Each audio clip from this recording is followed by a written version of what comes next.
welcome to the March 2025 Mid-Career Lab monthly Q&A call. Some familiar faces, some new faces on the call today, so welcome everyone. We have a special guest with us today, my old friend, Peg Moline, to talk about the very interesting question of side gigs, multiple income streams, and what do we do when we are shut out of the conventional job market.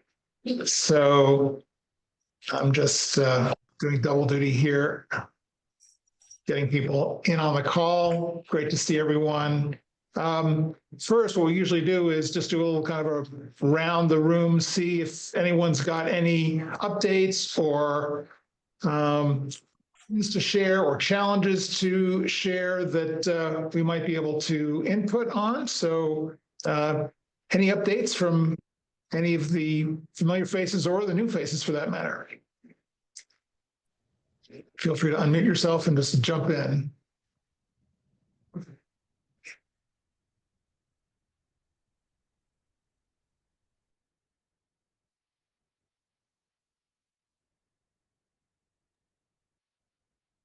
I guess not. I guess not. All right.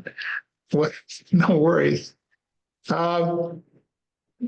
So let's just try to kind of dive in here and get the conversation going with Peg. Peg and I actually ran into each other over the holidays and got into this fascinating conversation about what she's been up to. So I want to first have her do a little intro on herself and her background. Some of that's in the announcement, but I think it would be great to just bring it all up to date and have her say hello. So Peg, take it away for a little bit. Hey, John. Hi, everybody. Thanks for having me. This is fun. I love to talk about myself. I was one of the lucky people who I figured out what I wanted to do very early in life. I had a journalism teacher in high school, Mr. O'Brien, and he got me hooked. I'm very nosy. And so it was a great job for me. I could just ask people questions and I had permission. And then I could write the story, their story, whatever story it was. So I fell in love with that. And studied it in college. Then I moved to Lake Tahoe and started working for the little paper there. So I was a freelance reporter, got that job, went on to get my first editing job at a magazine called City Sports that was here in LA. And that provided a journalism job in another field that I was very interested in, and that's health and fitness. So that sort of formed my path through that job, went to the East Coast and did the same magazine on the East Coast, then got hired by Self Magazine as the fitness editor, which was so much fun. So I was in New York, Conde-Nast and everything. Then that led to me being recruited for Shape Magazine, editorial director, and we started a couple of magazines, spin-offs of Shape, called Fit Pregnancy, for pregnant women who wanted to stay fit, and Natural Health for people who were interested in kind of staying with the holistic side of health and fitness. 2003, we got sold to American Media. David Pecker, everyone know that name? David Pecker was my boss for 10 years, and I held on by the skin of my teeth. Until they sold the magazines in 2013 and we all got laid off. And that was the beginning of my freelance career. I thought, no problem. I was at Conde-Nast, I was at this, and I could not find a job, 2013. So I freelanced a lot for a while. And finally, I did a couple of books. I started learning how to ghostwrite, and then got a job for a couple of years as the editor of UCLA magazine, which was really fun. Then I just had to leave that job. There was some weird stuff going on. So I've been freelancing ever since. One of the fortunate things is that throughout my life, I also was a food server. They used to call us waitresses. They don't do that anymore. But so I was able to do that and sustain, pocket money for sure. And I'm still doing it. I work for a caterer on call, and it's totally at will. If you want to work, you can work. If you don't, you don't. And I really like it. I still really like it because number one, I just do what they tell me to do. And number two, it's really on call. I don't have to feel bad about not being able to do it. Also, there's a big venue that they often use, and it's really close to my house. So that has worked out really, really well. So now I have that. I still ghostwrite. I do some freelance copy editing, and I'm also working for Cal State Northridge as a in the provost's office. I do her newsletter for her. So still a little bit of journalism, um, and still kind of ghostwriting. I'm behind the scenes, and it's really fun. I still get to be nosy. So that's how I pulled it all together, and it's working. It's working well. Great. So I want to kind of unpack this a little bit because you're kind of saying, well, I'm doing this, I'm working for Cal State Northridge, I'm ghostwriting. It's like, wait a minute, how do you get these gigs? Right. And what is the process that you've had to go through and the trial and error of kind of creating this freelance business, which seems to have a certain amount of momentum, but that must have been not necessarily a smooth process, right? Right. It took time. And the interesting thing is that I put all kinds of resumes out, answering all kinds of Indeed and LinkedIn and everything. I never, well, I'll take that back. I really didn't get any jobs from any of those things. I even took a workshop that LinkedIn put on about how to fool the bots and let so they wouldn't know how old you really were. That didn't even. There was one job that was turned out to be a fellowship um, for this company called the Narrative Method, and that was it was a fellowship, and it paid, and it really led to a lot of other things. And That's why did that, what was it about that because of the kind of people opened who I doors? met. So the people I met while I was doing that job. And that's what it's all about. I applied for jobs that I didn't get, but then they'd come back to me and say, but can you freelance? That happened many times. That's how I got the Cal State Northridge job. Ghostwriting, I was working pretty full time, but then a friend of mine, a PR person, said, I have a client who wants to write a book. Could you do that? And I'd never done it before, but I had written books and they hired me, and it turned out to be really fun. The ghostwriting gig is a lot of fun and it can pay well. The thing is that it just entails me interviewing the author and using whatever they've already written and just kind of merging it together and trying to retain their voice. And it pays better if you don't get a byline. So that's fine with me. And you can have fun writing, and it's not your neck on the line. You just do what they tell you to do, and do it as well as you can. And it's fun. So I would say that even though I didn't get jobs from all of those resumes that I sent out, I did get gigs. I ended up just using those connections and never taking anything for granted, and really maintaining some good relationships with the people who I at least got to talk to. So that worked out well. So this maps to the general accepted truth about your network being your net worth. Yeah. Were there some low points and some high points that you want to share about this, where certain realizations hit? Low point really was that it wasn't working. And I was also overwhelmed. I took all those LinkedIn workshops, and it was all about building your network. And I'm like, I don't even know how to do that. And what I realized, and after a while, is that I was doing it, even though I wasn't actually like doing a spreadsheet and saying, I'm going to make these many calls every day. It took a while, but it did work. The high point, well, and one of the low points was that I almost got in trouble and lost my house. So I really had to work hard at it and not take anything for granted. And really, the hard part is that you don't want to say no because you don't know when that opportunity is going to come up again. So there were sometimes I was really working a lot, and other times when I wasn't. So yeah, Was high that points now. I'm semi-retired, still working part-time enough to pay my bills, and I've got a lot of free time, so that's good. and this was, would you say that the server work was kind of your cushion, your bottom line? If all else fails, I've got that to kind of stay afloat.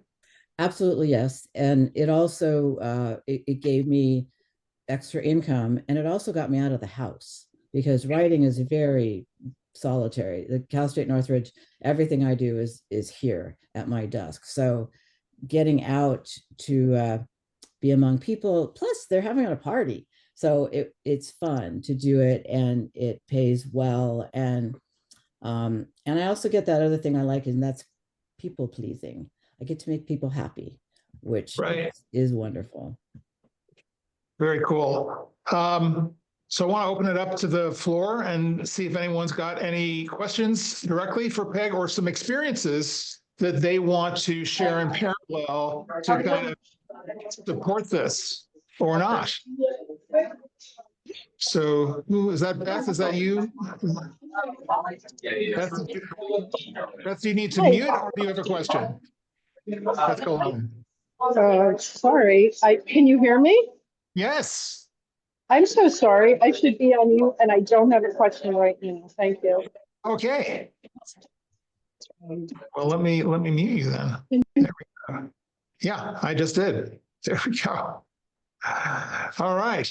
So I'm curious to see if anyone on the call is kind of pivoting along this question about, and Peg, you may have some insight about this, about how many gigs? I mean, how many threads do you can you keep alive at one point? And is it confusing? Is it overwhelming? Do you want to just throw up your hands? Do you feel like you're spreading yourself too thin? If you feel like you take one thing that maybe doesn't pay so well, do you feel like, oh my God, maybe I'm avoiding an opportunity that could come in that could pay better? Anything along those lines? Yes, it's definitely something that I think I think that five is the magic number for me. So one is the catering, and then Cal State Northridge, and then maybe three other copy editing job, or my brother is a professor and a dissertation advisor, and sometimes I do editing for him. So five is about the most that I can handle in my poor little head. Right, right. And so you've got those five kinds of touch points, and that gives you enough of a diversity so you can make sure you can stay on top of those five areas of opportunity. Yeah, and that seems to be enough to lead to other things too. Right, right. So I would imagine that so where's the ghostwriting fit in? Is that just kind of like a referral to referral? Is there some, structure to that? I actually have a boss, actually two bosses, two people who help people publish online or even print books. And they toss me copy editing jobs. They toss me ghostwriting jobs, and that's worked out really well. It always one usually dovetails to another one. There's almost always work there. Although there hasn't been for a while, so I need to go get in touch with them and remind them, do a little, hey, don't forget me. Right, right. That's necessary too. Right. And how did you build up those relationships? Were these people that you knew from your prior magazine work? Did they kind of come at you from some other circumstances? The first book that I did ghostwriting for was with a woman named Elaine Turner, and she was my friend's client, my PR friend's client, and Elaine had a really clear idea of what she wanted to do. So we just used her framework, and got stories from her, and I did research, and it was a really nice experience. And she worked with this woman at Amazon. Amazon helps people publish their books, but they don't do it for them. But she worked with a woman at Amazon, and then that woman started her own company, and I ended up working for her a lot. And that's how I got most of them. That led to the other client that I have too. So it was Right. it's really word of mouth and connecting and performing well. Right.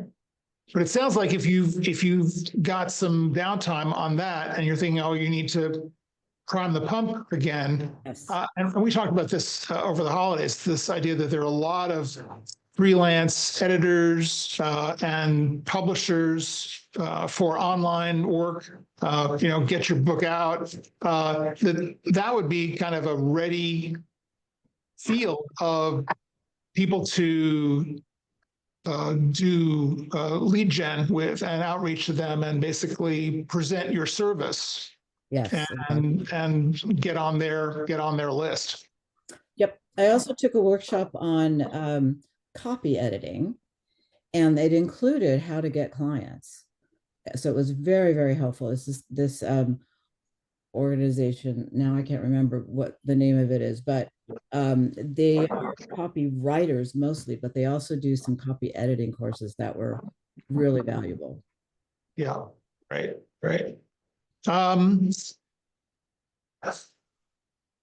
Sure, there's some people with similar experiences or questions about this. Yeah, John, I was going to say, I'm interested in that sort of cold pitching, obviously we all draw on our network, and I guess I have some plans to try to pivot a little bit from corporate work in digital marketing to doing some freelance, at least even on the side while I'm looking for my next full-time contract. But I'm sort of in this role of this place of trying to see what I can drum up, but almost just also relying on what ideas I have and what areas I'm interested in working in, and then actively pitching some companies or folks I've worked with or things like that. So I'm still early times in that. So I'm sort of assuming that everything will be panning out any second now kind of thing. But, just wondered if there's any sort of suggestions, best practices, ideas about how to, leverage your network more actively and to kind of pitch for those kind of freelance jobs. Because what Peg's described so far is like, oh, I knew this person and it led to that person. And that's obviously the best and easiest way. But is there a way to kind of more actively look into things that you're trying to do? I would say one of the things that I learned was to do your research. You've got a lead, but also find out what they do, what they might need, and how you might be very clear about the service specific you would provide. Yeah. And even down to little details like copy editors can write a style guide for a company and get paid for doing that. And that's just like a list, which I love. I love lists. So so don't be afraid to get really specific and detailed.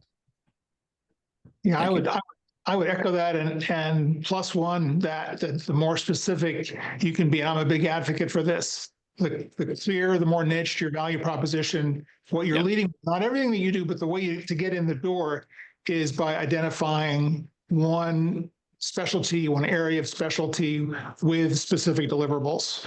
And one way you can, I think, figure out how to position that is to look for other people online who are doing similar things and seeing whether or not their profiles are specific in one area. It may not be your area, but to model your outreach on what other very niche individuals are doing out there who are conceivably exclusively freelance. But in your instances, if I'm correct, you're employed, but you're looking to develop that side gig as insurance, eventual more consultative work, et cetera. Is that correct?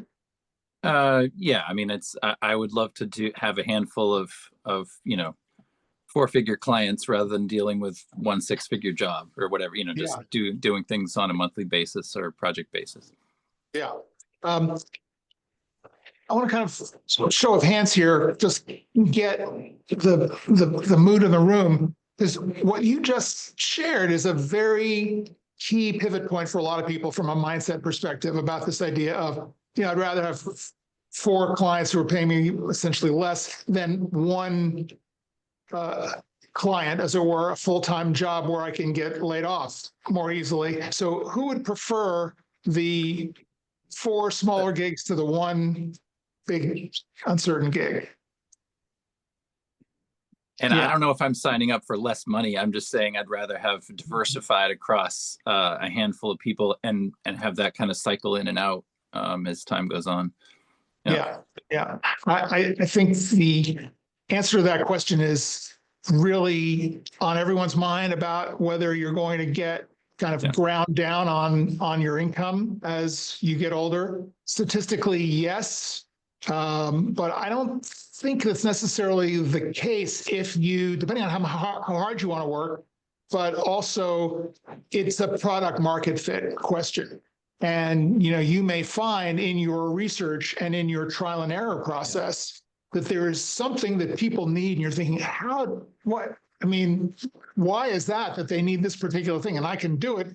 I just never thought about doing it this way. So let me pivot.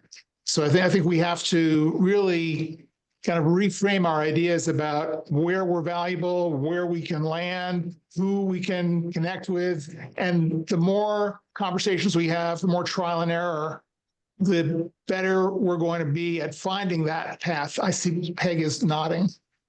Yeah, what I was going to add to that was I kept getting, I just found the name of the organization. It's AWAI, which is American Writers Association International, or something like that. And they kept coming after me.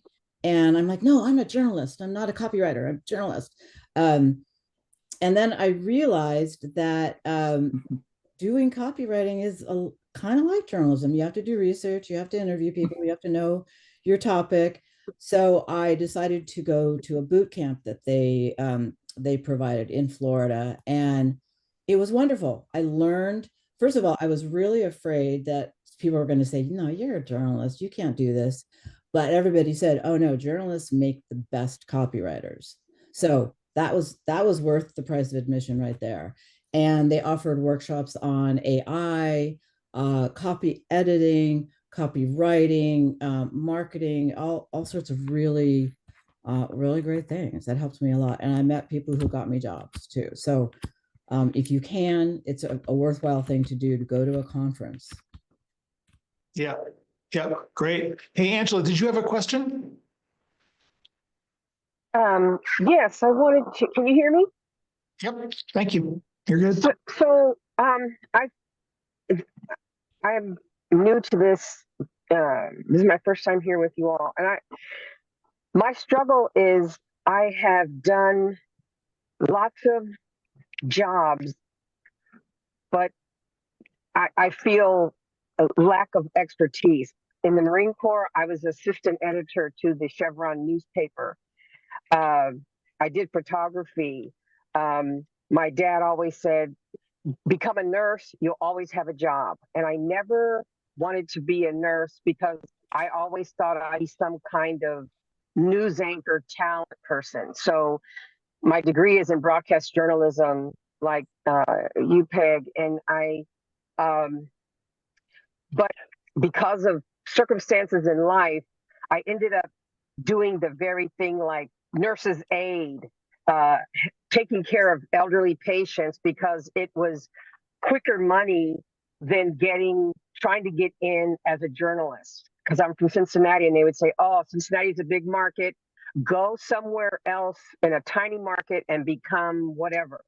And I joined the Marine Corps because they had a program for journalists. And so for the 4 years I was in the Marine Corps, that's what I did. And then I got out, and life took a major turn where I had a child. And so my life was, how do I take care of this child and have situations where I'm not away from him. So that was this focus. And now he's 37 years old, and I've worked for the Red Cross for 20 years, and I've done, because I was in public affairs. So then they just got rid of my job in June of 2024, and I have a job now still working for the Red Cross, but I hate it because it's customer care. You don't care for anybody, you just move data. And I am not a data mover, and I don't type as fast, or I don't move the data as fast. So my numbers, and they're about to sack me. So I'm just, but I have to work.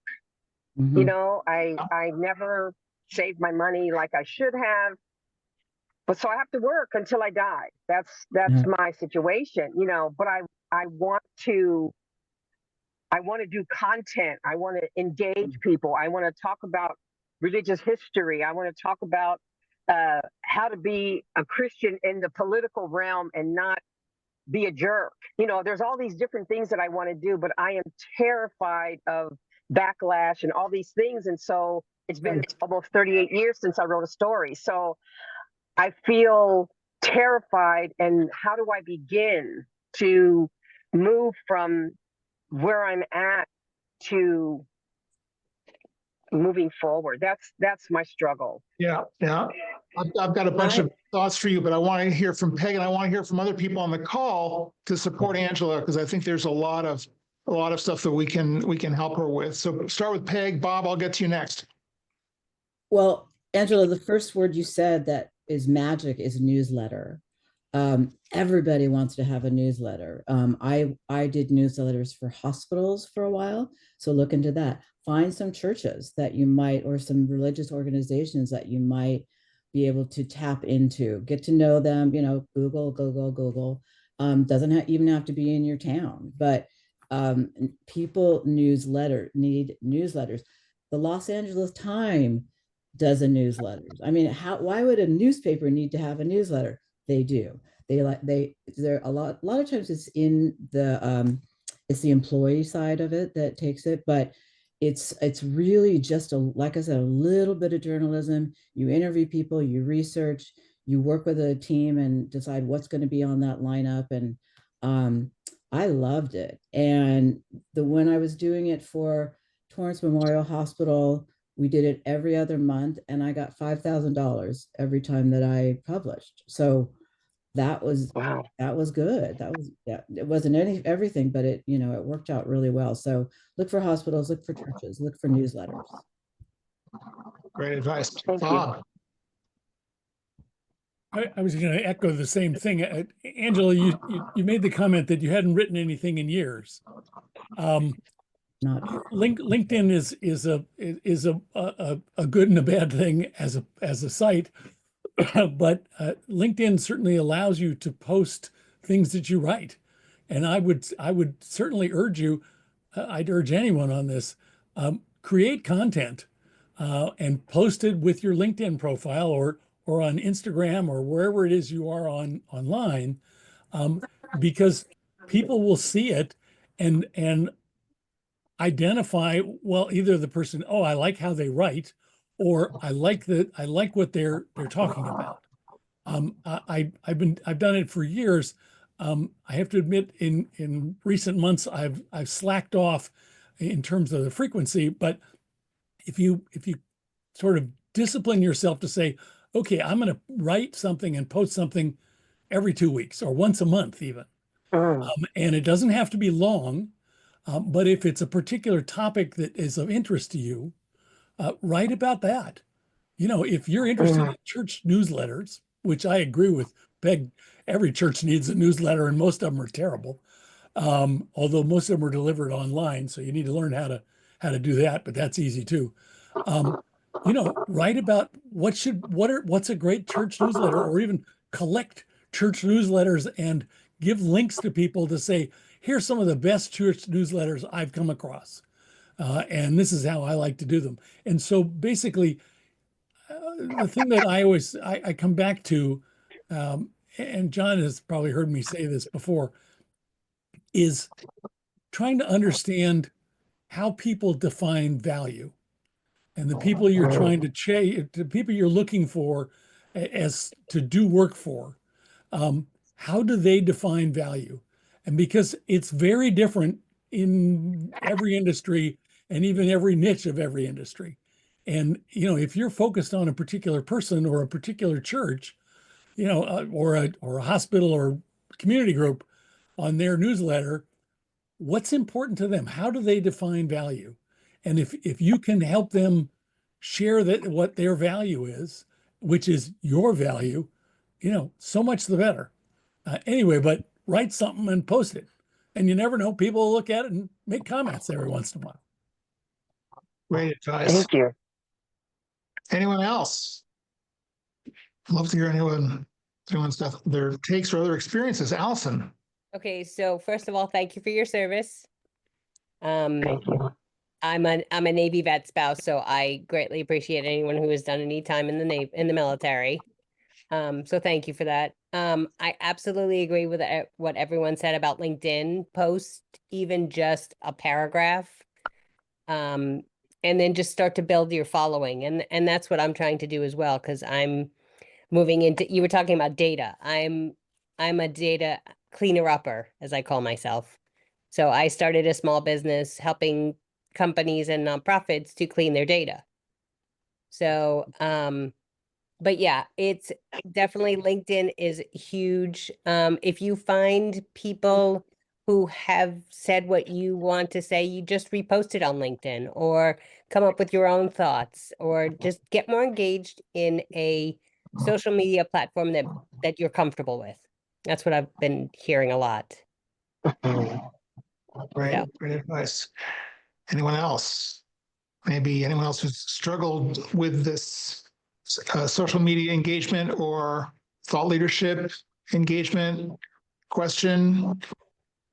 I'm happy to jump in as well. Tad. So I've had some interviews. I've put together some well thought out, well researched, optimized posts for different companies. I've been in biotech, and hasn't really garnered me anything. The interview that I just had today actually came from submitting a application, but also drawing on past connections from within that organization. The only thing is, I don't think I'll be moving forward. And I guess this is a question that I would throw out to you, John, and maybe to the group, because so what did eventually lead me to an actual interview, when I was trying to close out the interview, I was trying to gauge where she was at in moving me forward. And I had said, from my perspective, I've really enjoyed this opportunity and our conversation. I think it could be a good match. Where are you at with your thought process?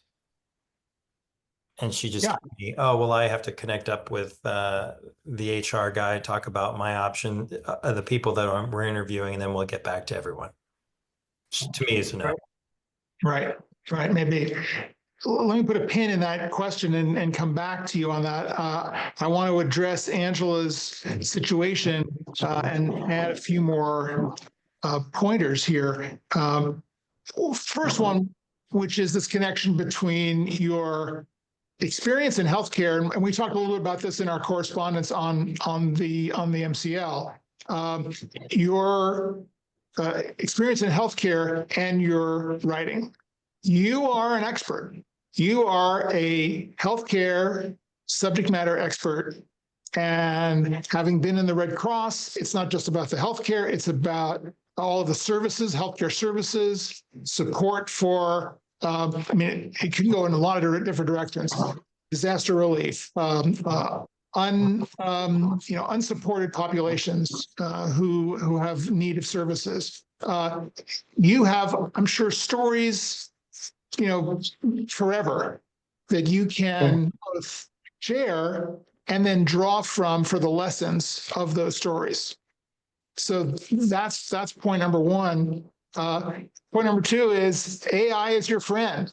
And I don't know if you've been playing around with AI, but you can just set up a free ChatGPT account and you can start asking questions and get familiar with how that process works. And you could ask, I mean, it doesn't have to be ChatGPT. They're all getting pretty good. ChatGPT, if you've got a Google account, Gemini, I think is free.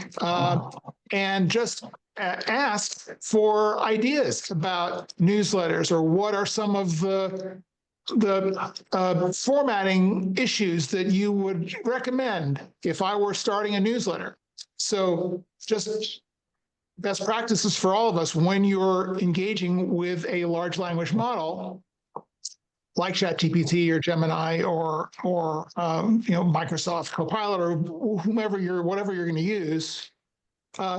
Always start the prompt by saying, I am this person. Here's who I am, and here's what I do, and here's what I want to do. You are an expert in this area and are accomplished in giving recommendations about such and such. So you position your dialogue with the AI in such a way that it understands how to approach you. Because if you just ask the question, it's not going to have any context. So you want to say who you are, who you want that AI to be in the conversation, and then proceed and go back and forth. If you want to ask follow-up questions, if you want to say that's not particularly right, what information do you need from me, and it'll come back and tell you. And then so don't feel like it's like a Google search where you put in something and you get a response and that's what you get. You can refine this. So I would say that can be a really good stopgap for you or reference benchmark for you to just engage, because it's a computer, but it still has a certain amount of data and resources that it's drawing from to give you those answers. So I would definitely come to the habit of doing that. The other thing I wanted to ask is have you read a book called The Artist's Way?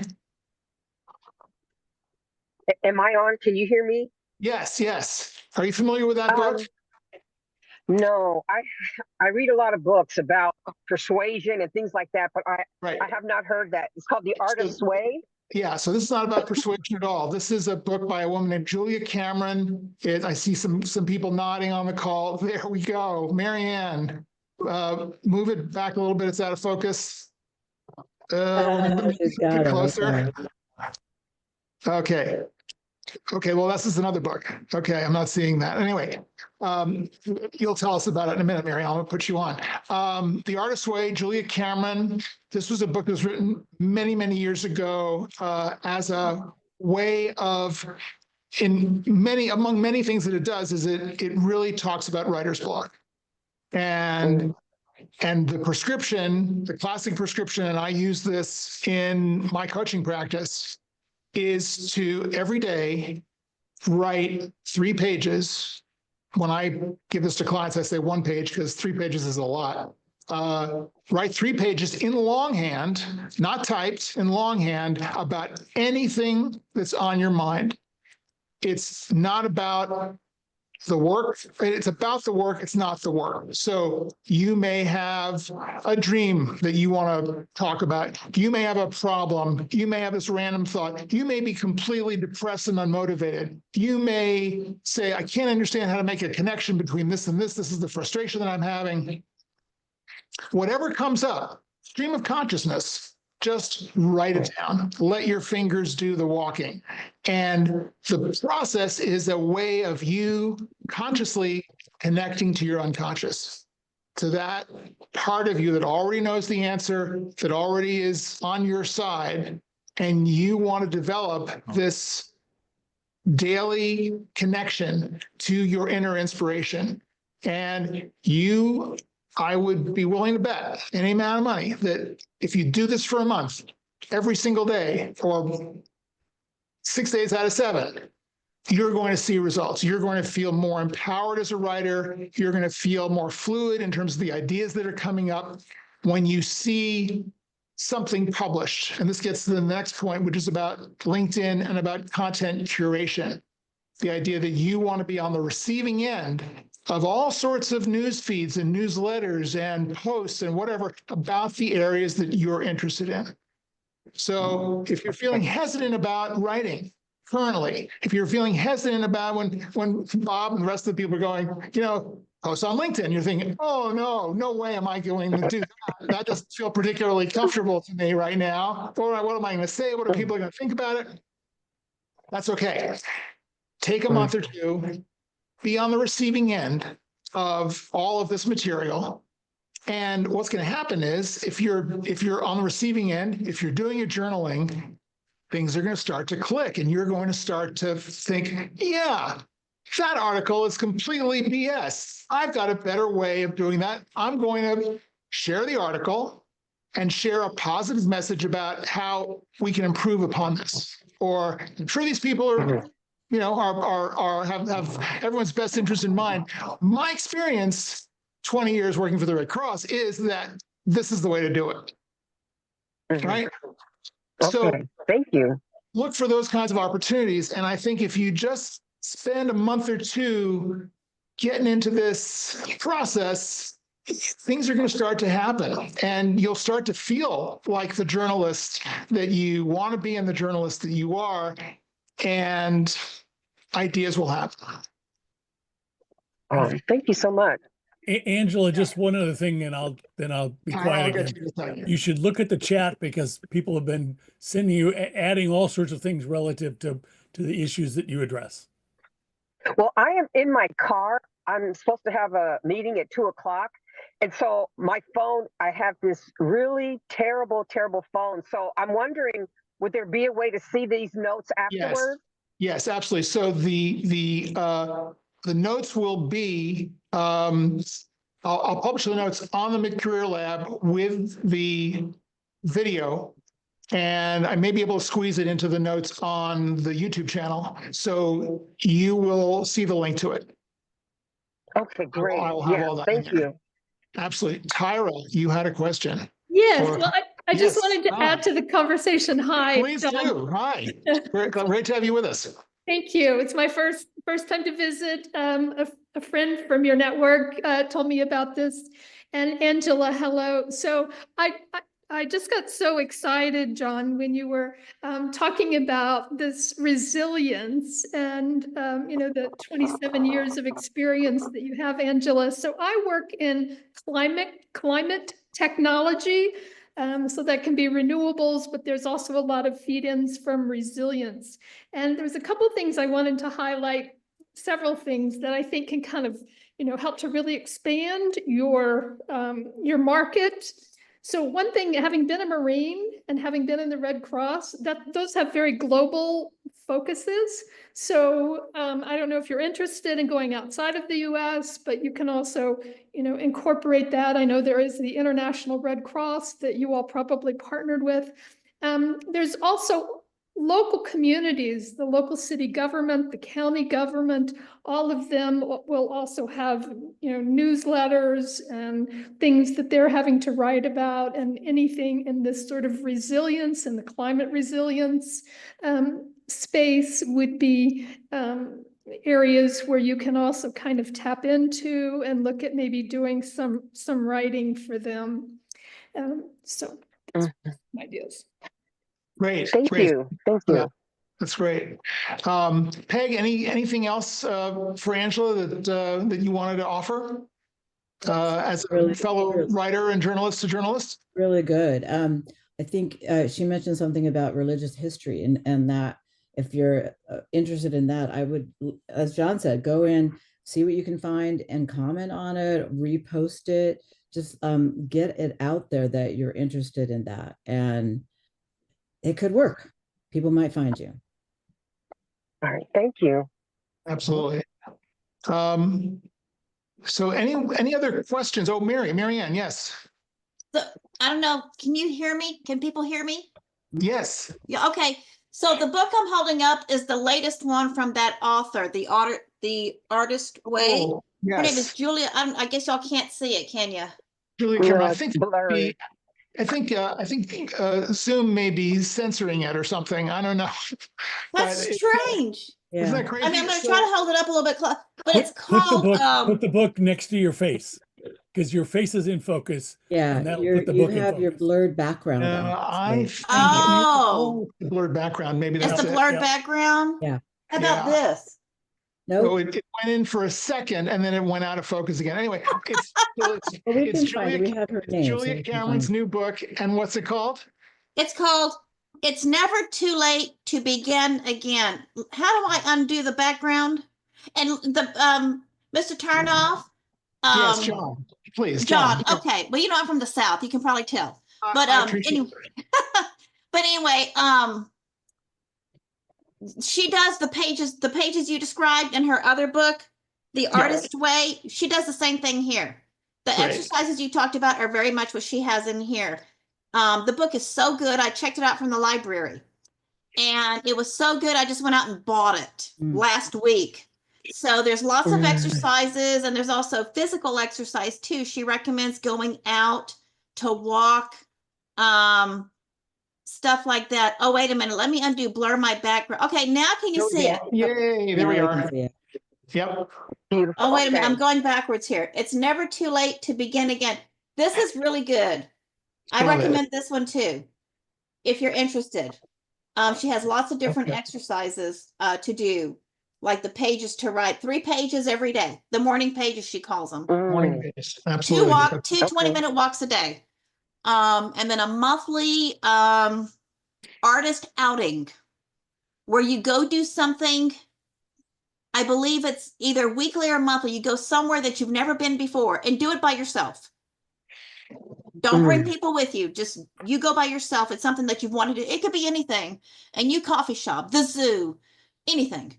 And it doesn't have to be like a vacation or anything, but just something for you to try and do and expand your mind.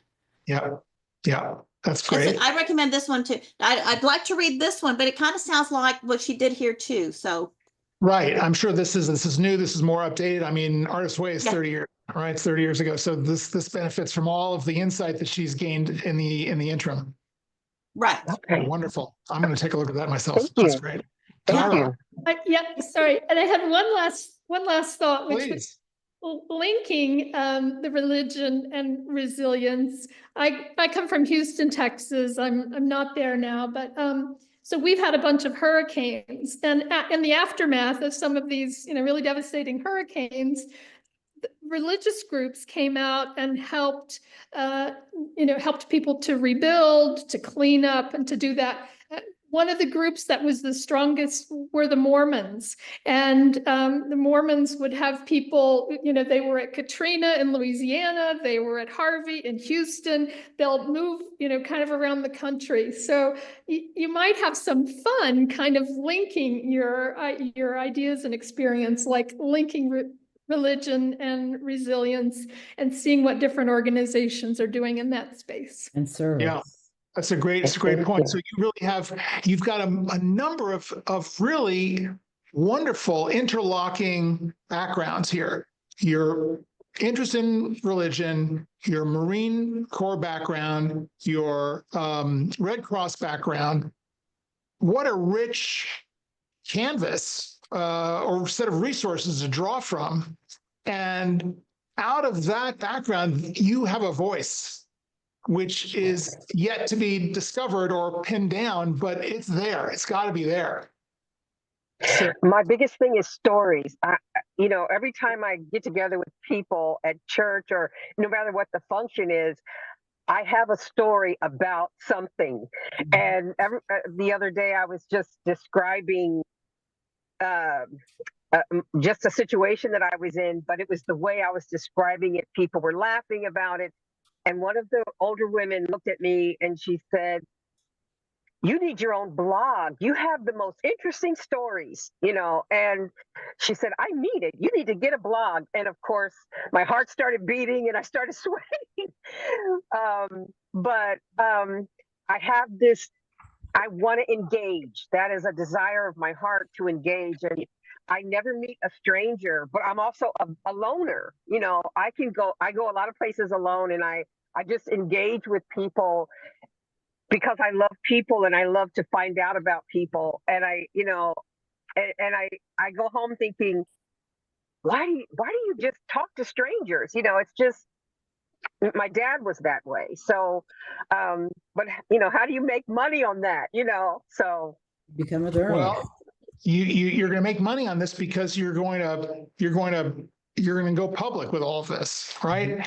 And the great thing about being a writer is that it doesn't cost you anything really to put pen to paper, and publishing is free today.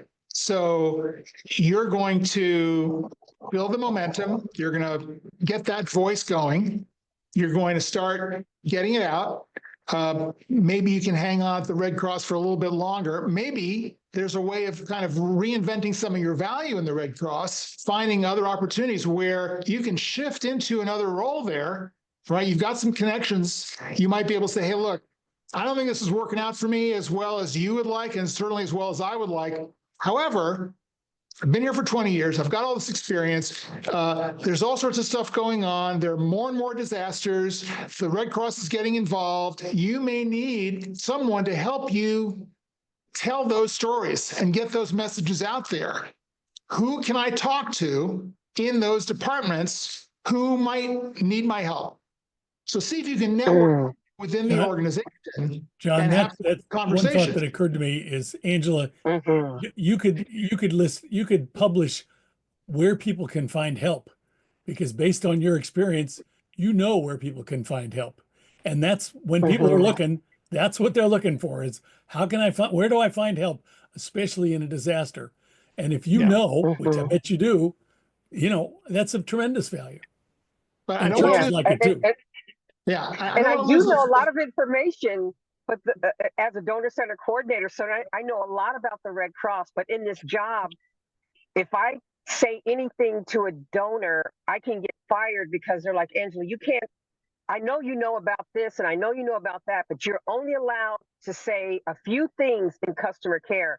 And it's very suffocating because I know about blood, I know about the disaster, I know about shelters, and I'm not allowed to say it. I have to transfer them to another department. Right. So it's just kind of strange. Yeah. Well, that's what I'm saying. There may be another place for you within the Red Cross. And so I would urge you to start to doing some networking, be subtle about it, make sure that the people that you talk to are people you can trust, and start exploring this, because maybe there's an internal transfer that gets you into a better position, and we'll see what happens. Mary Ann. All right, thank you. So I have, Angela, I have a degree in technical communication. And my first writing job was for, it was AIM Management Group, and now they were sold to Invesco, but I wrote the procedures manuals. And it sounds like what you can do, since you know about blood, I know nothing about blood, except I don't want to see it, is that it sounds like what you want to share is what you know and your knowledge and how to do something and how to get somewhere and how to get help. To me, that sounds very procedure, like what I used to do. And so, I mean, I don't know if Red Cross would need procedures manuals. If they have them, you could read them, edit them, if they don't want things to escape outside the bubble of the Red Cross. And I can understand that. But that may be something that may be a route you want to explore, is procedures writing. I did that for a few years before I became a mom. And so here I am talking to John Tarnoff and all these people here. And kids are grown up, they're in their early 20s and they're being very bad, and I want to escape and go back to work. So that's where I'm at right now. So I just want to, for both of you, and actually for Peg as well, because we got some people with some intersections that could be very valuable. You are all on the Mid-Career Lab. You can direct message one another on the Mid-Career Lab. Angela, I would encourage you to get in touch with Peg and get in touch with Mary Ann and further this conversation and share any of your takeaways on the discussion board if you'd like, so that other people can come in, because there may be other people who want to weigh in on this. And that's the whole idea of the community, is for people to support one another. in this process. Mhm. So we just have a few more minutes. I want to get back to Ted and see if we can help Ted on some of the issues that he's having in his job search situation. So Ted, if you could laser it and just kind of give us a quick specific question that we can maybe weigh in on to try to help you out here before we have to break. I guess my only question is really, because I feel like things went off the rails when I asked the final question, hey, are we moving forward or not? Is it appropriate to do that? I think it's a delicate question, and I think the answer is probably no, because if it's moving forward, it's moving forward. If it's not moving forward, it's not moving forward. And as we've talked about in the past, you're not looking to be a supplicant. And I was trying to close the deal, close the sale. Well, no, you're there to evaluate whether this is a fit. Yeah. So you want to approach, and we all want to approach every interview, whether it's for a full-time job, part-time job, whatever. We want to be peers. We want to come in as someone who is bringing a certain amount of value to the proposition, and we want to see what the receptivity is to that, and we want to interview them as much as they're interviewing us to make sure that this is a mutual fit. So that's really the focus that you want to enter into when you're on an interview. And it may be a situation where if you get into a good conversation with someone and they say, hey, this has been great, I don't think you're particularly right for the position, you can say, well, that's fine, I kind of agree, but is there anything else coming up or available right now where you think I might be a better fit? So take the conversation beyond the immediate opening and make a friend, right? Find someone who understands your value, make sure that they understand what it is that you bring to the table, and apply that, your understanding, to what you see the job position is, so they can understand, oh yeah, I see where he thinks he's right for it. But be very neutral about it. So don't come in from a desperation position. I think I was coming in from a desperation Right? standpoint. I need this job. I mean, you've got a great background, right? You've done a lot. You've got a lot to offer, just not from an arrogant standpoint, but just from a service-minded standpoint. How can you help? Here's what you offer. Here's what you deliver. Does this make sense to you? Is this right? And see where the alignment is. See where you can negotiate on the alignment. And they may say, you're kind of good in this area, but what about, I'm not so sure about this. I'm not sure if this works. You say, well, one way I would address it is X, Y, and Z. And they may say, oh, okay, well, that makes sense. Oh, that turns it around for me. Now I understand you better. Or they may say, still not quite sure. You'll know where it's going. You don't have to. It was only a half-hour phone conversation, but I should my follow it God. up with a thank you note. Is that correct? Absolutely. Always follow up with a thank you. Yeah. Always follow up Keep with a it thank you. brief. Okay. And I always like to ask, it's not closing Thank you. deal necessarily, but what are your next steps? It's a really nice way. It's not asking, they don't have to give you anything definitive. So what are your next steps? That's it. Yeah, that's a great point. Well, we're at time. What are your next steps in your day and in your work?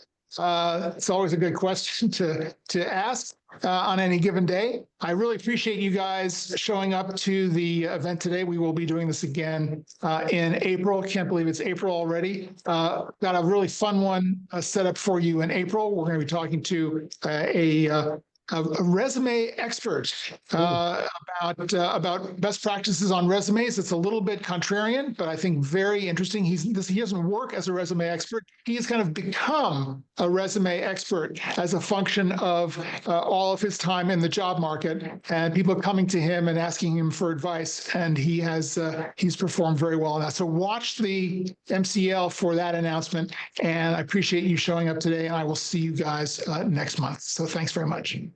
Bye, Mr. Turnoff. Bye. Thanks very much. Bye.